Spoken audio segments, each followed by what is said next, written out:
ఈ నెల 17వ తారీఖు శనివారం రోజున నవరాత్రులు దేవీ నవరాత్రులు ప్రారంభం కాబోతున్నవి. మరి అమ్మవారి యొక్క అనుగ్రహాన్ని దివ్యంగా పొందటానికి ఈ నవరాత్రులు చాలా ముఖ్యమైనవి. ఈ నవరాత్రుల కాలములో అమ్మవారిని పూజించి అమ్మవారి యొక్క అనుగ్రహాన్ని శీఘ్రంగా పొందే అత్యంతమైన శుభకాలము శరన్నవరాత్రుల కాలము.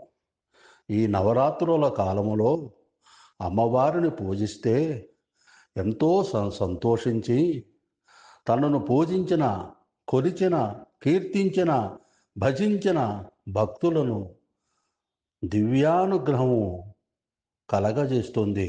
భక్తులకు వారి యొక్క సమస్త కోరికలు తీర్చగలుగుతుంది అమ్మవారు.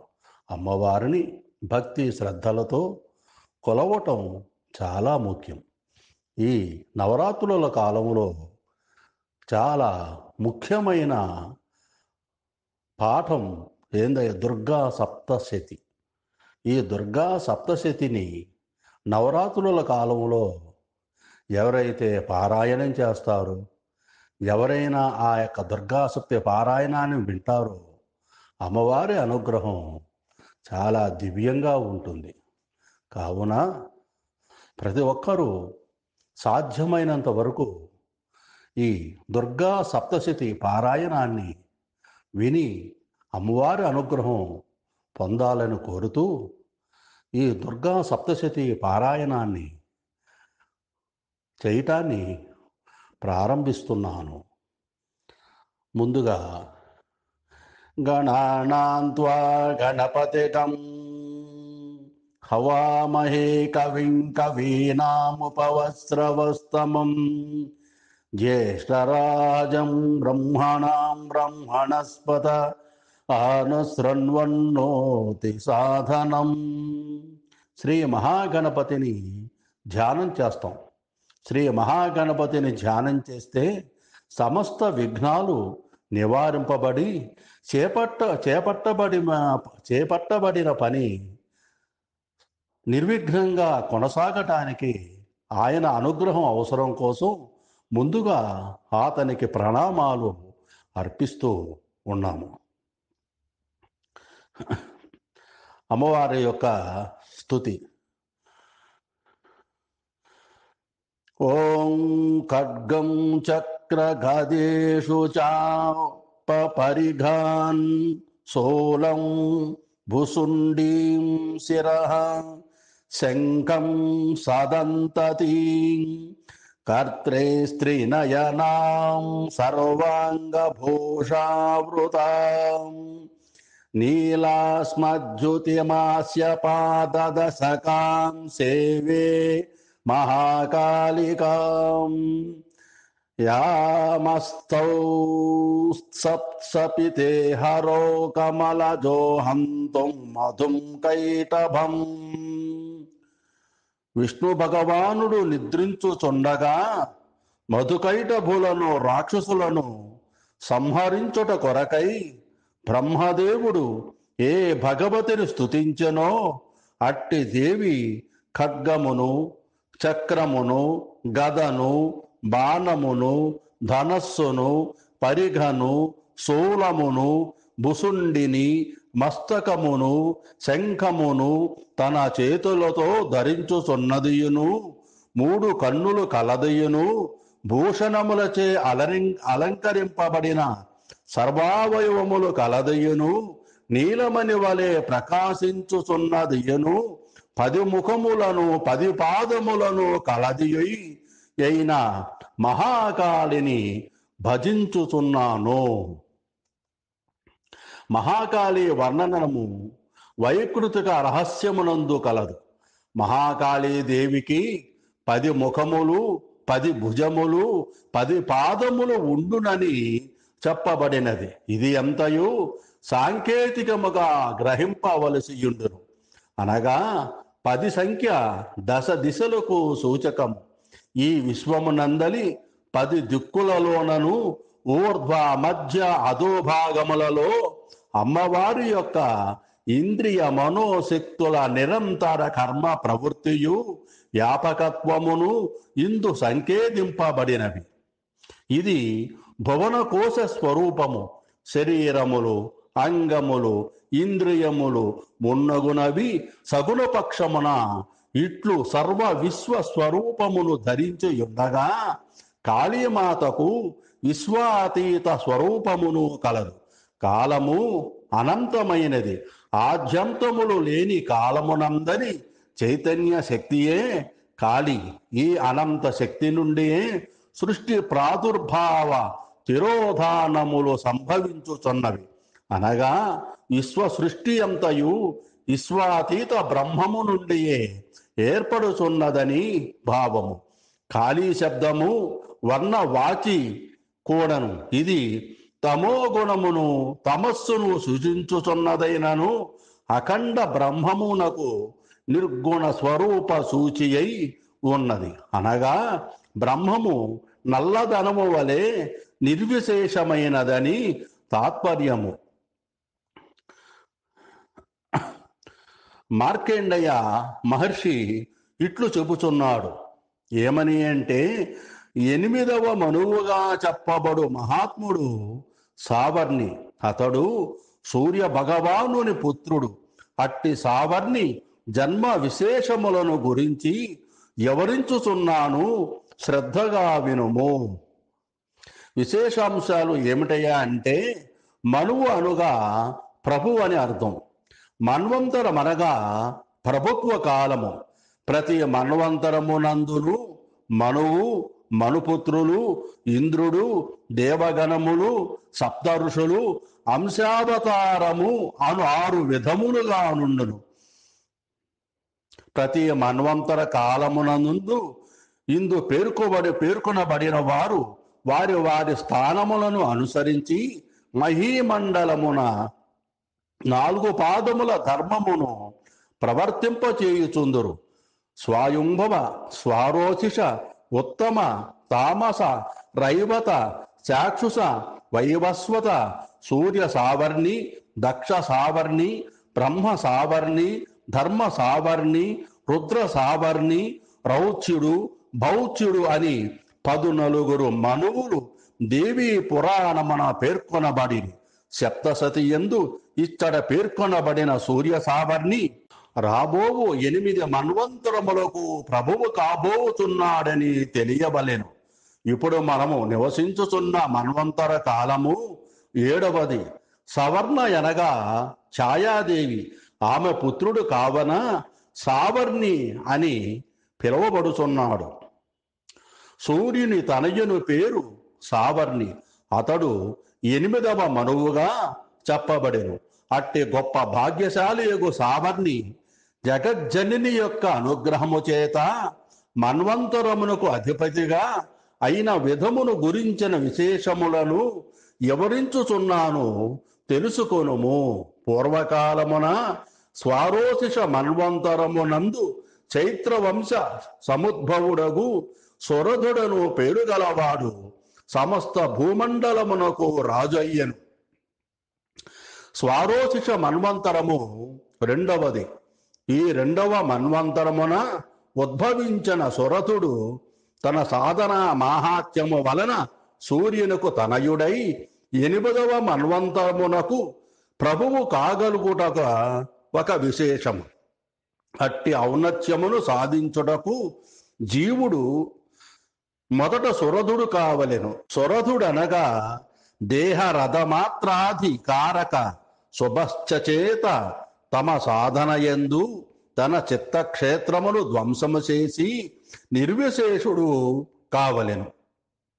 సురధ మహారాజు ప్రజలను కన్నబిడ్డల వలె పరిపాలించుచుండెను. కోలాయనుడు ఒకానొక నగరమును ధ్వంసము చేసిన రాజులు అతనికి శత్రువులైరి. కోలా విద్వాంసులు అనునది ఒక క్షత్రియ జాతికి పేరు కావచ్చును. దక్షిణ భారతదేశమున కోలాయను నగరము ప్రసిద్ధమైనది. అది ప్రాచీన కాలపు రాజధాని.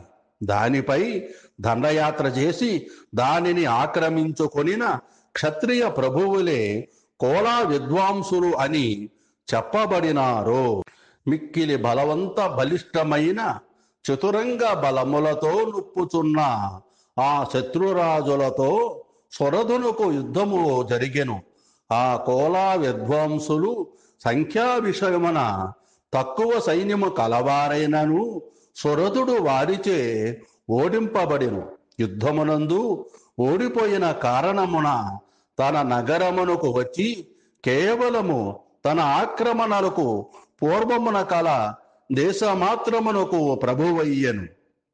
అదృష్టశాలియగు ఆ సురధుడు మిక్కిలి బలశాలురైన శత్రువుల చేత ఆక్రమింపబడెను. ఓజస్సు చెడి ఓటమి పాలైన సురధుని మహాభాగుడు అని అదృష్టశాలి శ్లోకకర్తయగు వ్యాస భగవానుడు పేర్కొనుట కొంత విచిత్రమని తోచును. కానీ ఆ శబ్దమనందలి ఔచిత్యము శ్లోకకర్త యొక్క దూరదృష్టితోనని గ్రహింపవలెను. మున్ముందు సురధుడు భువన సుందరి అనుగ్రహము చేత సూర్యతనయుడై సావర్ణిగా మన్వాంతరాధిపత్యమును వహింపబోచున్నాడు గదా. దుష్టులను దురాత్ములను బలశాలులను అయిన సురధుని మంత్రులే రాజధాని నగరమున రాజ సమక్షముననే ధనాగారమును సైన్యమును కూడా స్వాధీనము చేసుకొనిరి. అమాత్యులు బలకోశాదులను అపహరించిన పెదప ప్రభుత్వము నుండి దూరుడైన వాడు ఒకనాడు ఆ సురధ మహారాజు ఒంటరిగానే గుర్రము నెక్కి వేటకు పోవు నెపమున దుర్గమమైన అరణ్యమునకు వెళ్ళెను. ఆ సురధుడు ఆ అరణ్యమునందు ఒక ఆశ్రమమును చూచెను. అది బ్రాహ్మణ వరేణ్యుడకు మేధా ఋషి ఆశ్రమము. అచ్చట మునివృత్తిలోనున్న శిష్యులందరూ శోభాయమానముగా ప్రకాశించుచుండరి. తత్పరి సరములయందు అచ్చటచ్చట సంచరించుచున్న పులులు ఇతర క్రూర జంతువులను మిక్కిలి ప్రశాంతముగా ఉండెను. మహాత్ములు ఉన్న చోట ఏ ప్రాణి అయినను తమ సహజమైన క్రూరత్వమును మరచి ప్రశాంతముగా నుండుట విచిత్రమైన సత్యము. అది స్థలము యొక్క మహాత్యము. అనగా అచ్చట నుండు మహాత్ముని తపశ్శక్తికి ప్రకృతి అంతయును విధేయముగా ఉండునని తాత్పర్యముగా గ్రహించవలసి ఉన్నది. సురధుడు మేధాముని ఆశ్రమమున ఇటునటు తిరుగుచుండగా ఆ ముని ఇతనును చూసి సత్కరించెను. సురధుడును కొంతకాలము అచ్చటనే ఉండిపోయెను. సురధుడు ఆ ఆశ్రమమునందు ఇటునటు సంచరించుచు మమతావిష్ట మనస్కుడై ఇట్లు చింతించెను. పూర్వకాలమున మా పూర్వుల చేత రాజధాని నగరము పరిపాలింపబడినది. అదియే ఇప్పుడు నా చేత హీనమైపోయినది కదా అని. ఎంతటి జ్ఞాని అయినను వాసనాబద్ధుడై అహంకార మమకారములతో కొట్టుమిట్టాడుచుండును. సురధుడు విజ్ఞానుడైనను ఒక దశలో తన రాజధాని నగరము తన పూర్వులచే వైభవంగా పరిపాలింపబడినదనియును ఇప్పుడు అదే పట్టణము తన చేత హీనమైపోయినదని బాధపడెను. మమకారమనది ఎప్పుడును బాధాహేతువే కదా.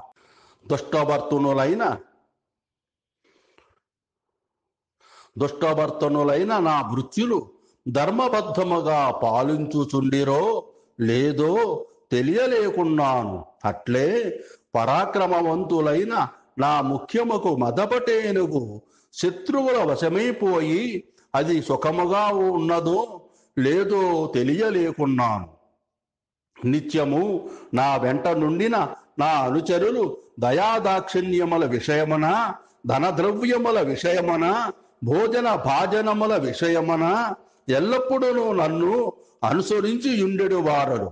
కానీ నేడు నిశ్చయముగా పరరాజులను ఆశ్రయించి జీవించుచున్నారేమో విచ్చలవిడిగా ధనము వ్యయము చేయువారి చేత నిరంతరముగా ధనమంతయు ఖర్చు చేయబడగా మిక్కిలి కష్టముతో సంపాదింపబడిన ధనాగారమంతయు నాశనమైపోవును గదా. ఇట్టి విషయములను గూర్చి ఇంకను రాజ్యమునకు సంబంధించిన ఇతర అంశములను గూర్చియు సురద మహారాజు ఎల్లప్పుడూ బాధపడుచూ ఆలోచించుచుండెను. గత స్మృతులు జీవుని నిరంతరము వేధించుతూనేయుండెను. గత స్మృతులలో సుఖకరమైనవి కూడా ఉండును గదా అనినచో అట్టివి ఇప్పుడు లేకపోయెను గదా అని బాధ కలుగుచుండును. అచట మేధా ఋషి ఆశ్రమమున సమీపమున సురద మహారాజు ఒక వైశ్యును చూచెను. ఆ చూచి అతనిని ఇట్లు అడిగిను, ఓయి, నీవు ఎవరవు? నీవు ఇచ్చటికి వచ్చుటకు గల కారణమేమి? ఏ కారణము వలన నీవు వికల మనస్కుడవై దుఃఖించుచున్నట్లు కనపట్టుచున్నావు అని ఇట్లు ప్రేమపూర్వకముగా అడిగిన సురదుని ప్రశ్న విని గౌరవ భావముతో వినమ్రుడై ఆ వైశ్యుడు సురదునకు ఇట్లు బదులు చెప్పెను. ఏమనంటే, నేను ధనవంతుల ఇంట పుట్టిన సమాధి అను పేరు గల వైశ్యుడను. ధనమ మీది మిక్కిలి ఆశ వలన కోడంటు నన్ను వెడలుగొట్టిరి. ఆ విధముగా నాకు గల ధనమంతయును కోల్పోయితిని. ఇప్పుడు భార్య పుత్ర ధనాదులేవియు లేనివాని వలె ఏకాకినైపోయి తిని. ఆదాయం అను మాటకు పుత్రేధారై అనువారిని కర్తలుగా చేసి వారు ధనము గ్రహించినట్లుగా వ్యాఖ్యాతులు వ్రాసిరి. ఆప్తులకు బంధువులచే తిరస్కరింపబడి దుఃఖితుడనై వనమున కేతించి తిని. ఇప్పుడు నేను నా పుత్రుల యొక్క శుభాశుభముల వార్తను తెలుసుకోలేక పోవుచున్నాను. ఈ అరణ్యమున నున్న నేను అచట ఇంటి యందున్న భార్యల యొక్కయు బంధువుల యొక్కయు జీవన విధానమును గురించి కానీ ఇప్పటి వారి యోగక్షేములు కానీ మంచి చెడ్డలు కానీ తెలుసుకొనలేకపోతున్నాను. నా కుమారులు సత్ప్రవర్తన కలవారే ఉండిరా లేక దుర్మార్గులుగా నుండిరా? వారి ప్రవర్తన ఎట్లున్నదో లుబ్ధులైన భార్యాపుత్రుల చేత లేక కోడండ్ర చేత ధనముల చేతను మీరు తిరస్కరింపబడితిరి. అయితే అట్టి వారి యందే మీ మనస్సు స్నేహముతో తగులుకొని ఉండుట ఏమి అని రాజు పలికాడు. అప్పుడు వైశ్యుడు ఈ విధంగా చెప్పుచున్నాడు, మీరు చెప్పిన మాట నా ఎడల యథార్థమైనది. ఏ ధన లుబ్ధుల చేత పితృ ప్రేమను నిరాకరించి తిరస్కరింపబడితేనో అట్టి వారి ఎడ నా మనస్సు కాఠిన్యమును వహించి ఉండజాలకపోవుచున్నది. ధనలుబ్ధులైన ధారాపుత్రాదులు భర్త అని గాని స్వజనుడని అని గాని భావింపక నాయందు ఆత్మీయ భావమును వదిలిపెట్టిరి. అయినను వారి ఎందే నా మనస్సు ప్రేమాసక్తమై ఉన్నది. మహాబుద్ధిమంతుడైన ఓ రాజా, ఇది నాకు తెలియచున్నను, తెలియకుండకపోతున్నదేమి? దుష్టబుద్ధులైన భార్యాపుత్రాదుల వంటి బంధువుల ఎందుగల నా ప్రేమమయమైన చిత్తమును గూర్చి వారల విషయమును గూర్చి నాకు బాధ కలుగుతున్నది, మనోవేదన కూడా కలుగుతున్నది. అంతేకాదు ప్రేమరహితులకు దారాపుత్రాదుల యందు నా మనస్సు కాఠిన్యము వహింపజాలకున్నది. ఏమి చేయుదును? సురద మహారాజు ఇట్ల నేను, ఓ ఋషి సత్తమా, ఒక విషయమును గూర్చి మిమ్ము ప్రశ్నింపదలచితిని. దానిని గురించి నాకు వివరించి చెప్పుము. నా మనస్సు స్వాధీనమున లేకపోవడం వలన పోయిన రాజ్యమునందును రాజ్యములకు సంబంధించిన సమస్త విషయముల యందును నా మమత్వము ఏ మమత్వం నాకు కలుగుచున్నదో అది దుఃఖము కొరకే అగుచున్నది. ఓ మునీశ్వరుడా, తెలిసియు తెలియని వలె ఈ నా మమత్వమేమి?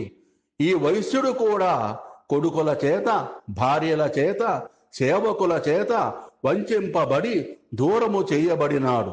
స్వజనుల చేత విడిచిపెట్టబడిన వాడయ్యేను.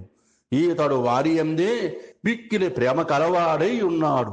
ఈ విధముగా ఇతడును నేనును మిక్కిలి దుఃఖితులమై ఉన్నాము. ఓ ఋషివర్య, మేము ఇరువరము ప్రత్యక్షముగా దోషమును గమనించుచున్న విషయమునందు మమకారముచే ఆకర్షింపబడిన మనస్సులు కలవారమైతిమి. తెలిసిన వారమైన మమ్ములను కూడా ఈ మోహము ఎందులకు బాధించుచున్నది మమ్మలను? మా ఇరువురి అజ్ఞానము ఏది ఏదో తెలుసుకొనజాలని గ్రుడ్డివాని స్థితి వలనేయున్నది. అప్పుడు మేధాముని ఇట్లు చెప్పాడు: ప్రాణులన్నింటికి ఇంద్రియములచే గ్రహింపదగిన విషయముల జ్ఞానము కలదు. అయితే మునివర్య, ఇంద్రియ గోచరములకు పదార్థములు వివిధములుగా ఉండును. అంతేకాక ప్రాణులలో కొందరు పగలు గుడ్డివారైనచో మరికొందరు రాత్రి సమయన గుడ్డివారుగా నుండుదురు. కొందరు ప్రాణులు పగటి యందును రాత్రి యందును సమానమైన దృష్టి కలవారుగానున్నారు. అనగా పగలు రాత్రియు కనుపడుటయు కనపడకుండుటయు వీరి ఎడ జరుగుచుండును. ఇట్టి వారు జ్ఞానులని భావింపవచ్చునా? వాస్తవమునకు వీరు అచ్చమైన జ్ఞానులు కారనియే నిర్ణయింపనగును. తుల్య దృష్టులు అనగా సమానమైన చూపు గలవారు సంపూర్ణ జ్ఞానులు కారని పై శ్లోకము చెప్పబడిన అంశక్రమము ఈ శ్లోకమున చెప్పబడుచున్నది. జ్ఞానులని చెప్పినసో పశువులు, పక్షులు, మృగములు మొదలగునగు అన్నియును జ్ఞానమును కలిగి ఉన్నవే కదా. ఏ సాధారణ జ్ఞానము అనగా ఇంద్రియజన్య జ్ఞానము మృగములకు పక్షులకు కలదో మనుష్యులకు కూడా అట్టి జ్ఞానమే కలదు. ఓ ఋషీశ్వర, మృగ పక్షాదులకు ఏ ఇంద్రియ జ్ఞానము కలదో అదే మనుష్యులకు కూడా కలదు. ఆ విధముగా ఇతరాంశముల యందును మనుష్య పశుపక్ష్యాదుల జాతుల రెండింటికి సమాన స్థితి యుండును. ఇట్టి జ్ఞానము ఉన్నను తాము ఆకలితో బాధపడుచును. మోహం వలన తమ శిశువుల నోళ్లయందు ధాన్యప గింజలను విడుచుటయందు ఆదరము గల ఈ పక్షులను చూడము. మనుష్యులు ఇట్లు కాక తమ పుత్రుల ఎడ ఏదో ప్రత్యోపకారమును కోరి వారిని పోషించుచుందురు గదా. మానవ మాతృలు తమ పిల్లలు ఎడల ప్రత్యుపకారపేక్షతో ప్రవర్తింతురు. ఈ పక్షులను చూడవేమి, అవి ఎంత నిర్వ్యాజ్యముగా తమ పిల్లలకు ఆహారమును ఇచ్చుచున్నవో గమనింపవేమి. ఇది తెలిసినను మమతయును సుడిగుండములో గల మోహగర్తమున మానవులను ప్రాణ పడత్రోయబడుచున్నారు గదా. జగత్ప్రభువకు విష్ణుదేవుని యొక్క యోగ నిద్రయే మహామాయ అనబడును. ఈ సంసార స్థితికి హేతువైన ఆ మాయ యొక్క ప్రభావము చేత ఇట్లు సంభవించుచున్నది. అందుచేత ఆశ్చర్యపడనక్కరలేదు. ఈ యోగ నిద్రయే విష్ణుదేవుని యొక్క మహామాయ. ఆమె చేతనే ఈ జగత్తంతయును మోహింపచేయబడుచున్నది. జ్ఞానులైన వారి బుద్ధులు కూడా ఈ మాయకు వశములై ప్రవర్తిల్లుచున్నవి. ఆమె సాక్షాత్తుగా భగవతియే, అమ్మవారే. ఈ మహామాయ జీవుని బలత్కారముగా ఆకర్షించి మోహము చెంత పడవేయును. తిరిగి ఆ మాయ చేతనే స్థావర జంగమాత్మకమగు ప్రపంచమంతయు విశ్వము నుండి విడువబడును. ఆ మాయయే అనుగ్రహించున్నది అయి వరములిచ్చున్నదై మనుష్యులను సంసార బంధము నుండి విడిపించుటకు సమర్థురాలగుచున్నది. అట్టి ప్రాచీనమైన శ్రేష్టమైన మహామాయా మంత్రమే విద్యయే మోక్షమునకు కారణమగుచున్నది. ఈశ్వరులకెల్లను ఈశ్వరి, సర్వేశ్వరేశ్వరి అగు ఈ మహామాయయే సంసార బంధమునకు కారణభూతురాలై విలసిల్లుచున్నది. సురద మహారాజు ఇట్లనుచున్నాడు, హే భగవాన్, ఓ ఋషివర్య, బ్రహ్మ విద్వద్వర్య, తమరు ఎవరిని మహామాయ అని చెప్పుచున్నారో ఆ యమ్మ ఎవరు, ఎట్లు పుట్టినది, ఆమె ఏమి చెయ్యను, ఎట్టి ప్రభావము కలది, ఎట్టి రూపము కలది, ఎచటి నుండి పుట్టినది, ఈ వివరములన్నింటినీ మీ నుండి వినగోరుచున్నాను. అప్పుడు మేధాముని ఇట్లు చెప్పుచున్నాడు, ఓ రాజా, ఆ మహామాయ నిత్యమైనది, అనగా జనన మరణములు లేనిది. అందుచే ఆమెను అజయందురు. ఆమెయే ఈ జగత్తంతయును స్వరూపముగా కలిగియున్నది. ఈ జగత్తంతయు ఆమెయే వ్యాపించియున్నది. ఈయనను మరొక మాట చెప్పేదను వినుము. దేవతల కార్యసిద్ధి కొరకు అమ్మవారు నిత్యయే అయినను అప్పుడప్పుడు ఆయా రూపములలో అవతరించుచుండను. ఆ అవతారములనే ఆమె జన్మములుగా లోకులు అనేక విధములుగా చెప్పుకొనుచుందురు. మహామాయయగు యోగ నిద్ర త్రికాల బాధ్యమైనది అయినను దేవకార్య సిద్ధి కొరకు ఆవిర్భవించినప్పుడు లోకమునందు ఆమెను జన్మించినదని పేర్కొనుచుందురు. కల్పాంతమునందు ప్రళయ సమయమున జగత్తంతయు సముద్రముగా చేయబడినప్పుడు భగవానుడగు శ్రీమన్నారాయణుడు ఆదిశేషుని శయ్యగా పరుచుకొని యోగ నిద్రను పొందెను. విష్ణు భగవానుడు శేషశయ్యపై యోగ నిద్ర వసుడైయున్న తరుణమున ఇద్దరు ప్రసిద్ధులను భయంకరులు అయిన మధుకైటభులు అను రాక్షసులు విష్ణుదేవుని కర్ణముల నుండి ఆవిర్భవించి బ్రహ్మదేవుని చంపుటకై ఉద్యమించిరి. అప్పుడు ప్రజాపతియకు బ్రహ్మదేవుడు విష్ణు భగవానుని నాభి కమలమునందు ఉండెను. ఉగ్రులైన ఇరువురు రాక్షసులు యోగ నిద్ర వసుడైన విష్ణు భగవానును చూసిరి. అప్పుడు బ్రహ్మదేవుడు ఏకాగ్ర చిత్తుడై యోగ నిద్రను స్తోత్రము చేసెను. మహిమకు ప్రభువైన బ్రహ్మదేవుడు అసమానమైనదియు భగవతియు విష్ణువుకు చెందినదియు అతని కన్నులనే తన నివాసముగా చేసుకొనినదియును విశ్వమునకు ఈశ్వరియు లోకమును ధరించునదియు లోకముల స్థితి లయములకు కారణ భూతురాలుగు నిద్రాదేవిని స్తుతించెను. బ్రహ్మదేవుడు నిద్రాదేవిని ఈ విధముగా స్తుతించెను. ఏమనంటే, ఓ నిద్రా భగవతి, నీవు దేవతలకిచ్చు హవ్య స్వరూపమవు, పితృదేవతలకిచ్చు కవ్య స్వరూపమవు, వషట్ ఇత్యాది మంత్రములతో ఈయబడు అవిస్సులతో గూడిన యజ్ఞ స్వరూపమవు, వేదార్థ నిర్దేశకములగు ఉదాత్త అనుదాత్త స్వరిత స్వరూపమవు, అక్షర స్వరూపిణి ఓ నిత్య, నీవు అమృత స్వరూపిణివి. అంతేకాక అకార ఉకార మకారముల సమ్మిళితమగు ఓంకార స్వరూపిణివి. ఇంకను బ్రహ్మ విష్ణు మహేశ్వర శక్తుల సమ్మేళన స్వరూపిణివై ఉన్నావు. పరమేశ్వరి, నీవు ఓంకారమునందని మాత్రత్రయానంతరమున ఉచ్చరించుటకు శక్యము కాని అర్ధమాత్మ స్వరూపిణివి, అనగా అపరిమాణ మశీలవైన తురీయ స్వరూపిణివి.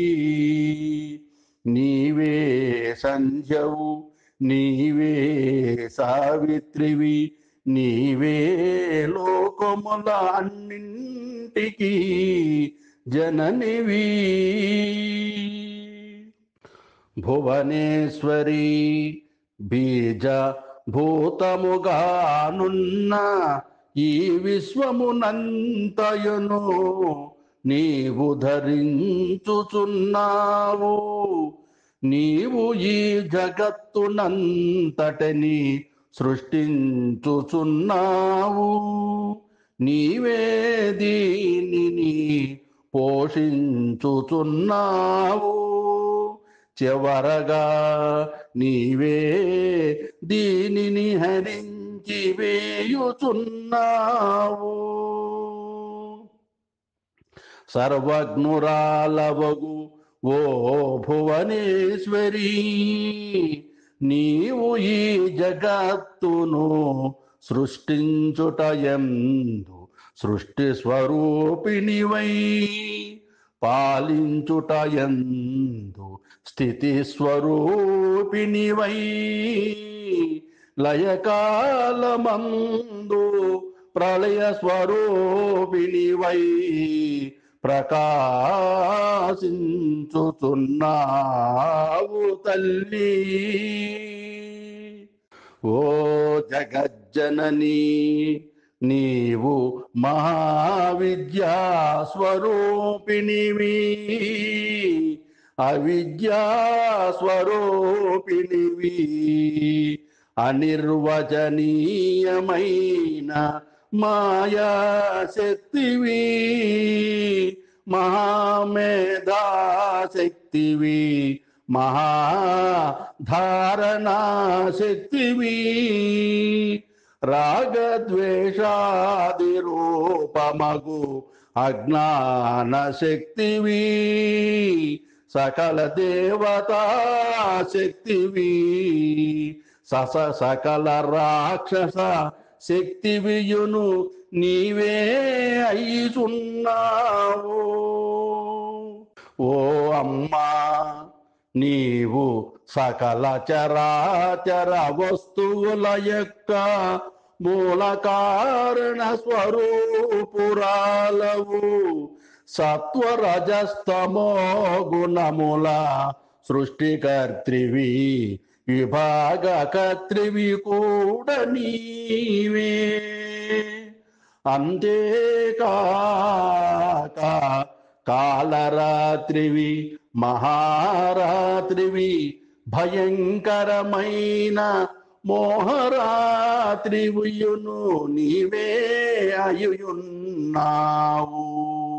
నీవు లక్ష్మివి, నీవే భవానివి, హ్రీం స్వరూపము నీవే.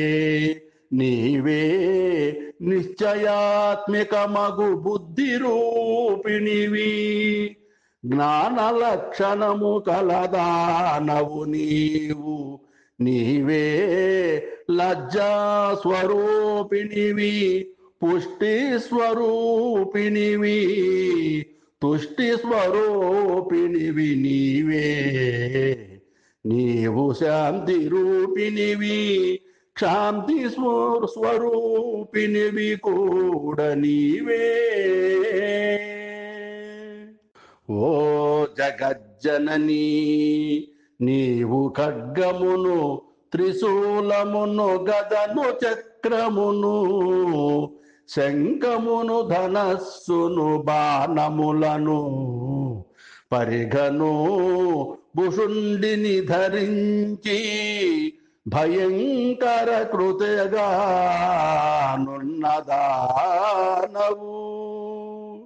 ఓ అమ్మా, నీవు సౌందర్యవతివి, మిక్కిలి సౌందర్యవతివి, సౌందర్యవతులలో కెల్లను భరించరాని సౌందర్యము కలదానవై వెలుగుచున్నావు. శ్రేష్టమైన దేవతల అందరిలోనను, సాధారణ దేవతల అందరిలోనను నీవు మిక్కిలి శ్రేష్ఠురాలవు. అంతేకాక నీవు పరమేశ్వరివి, ఏకైక సత్తా స్వరూపినివి కూడా నీవే. అంతరాత్మ స్వరూపిణి, ఈ జగత్తునంతలి జడ చేతన వస్తువులన్నింటి యందును నీ శక్తియే విలసిందుచున్నది కదా.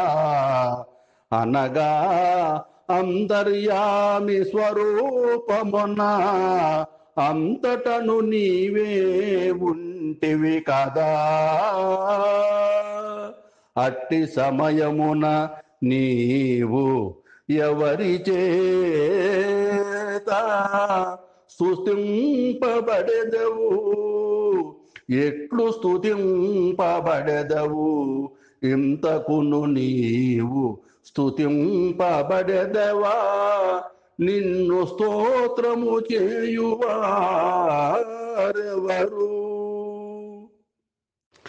ఈ జగత్తంతయు నీచే సృజింపబడినది.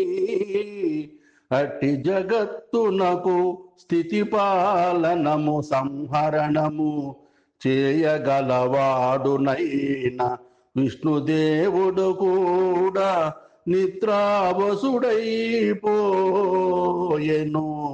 అట్టి తరి ఇక నిన్ను స్తోత్రము చేయగల సమర్థుడు వేరొకడు ఎవరు కలడు? బ్రహ్మదేవుడునైన నేను విష్ణువు శివుడును సృష్టి విధులు నిర్వర్తించుటకై అవతారములు దాల్చి శరీరముల ధరించి నీచే సృష్టింపబడితిమి. ఎందువలన సృష్టింపబడితిమో ఆ కారణమున నిన్ను గాని నీ గుణగుణములను గాని స్తుతించుటకు మాలో సమర్థుడెవడు? ఎవడునూ లేడు. ఓ జననీ, నీ ఉదార ప్రభావములతో కూడా నీవు ఇట్లు స్తోత్రము చేయబడినావు. మధుకైటభులను రాక్షసుల దుర్ధాంతులగు నిగ్రహింపని వారు కలరు. వారిని దుష్ట సంహారముగా అణిచివేయుము. జగత్స్వామియగు విష్ణు భగవానుని యోగ నిద్ర నుండి శీఘ్రముగా మేలుకొలుపుము.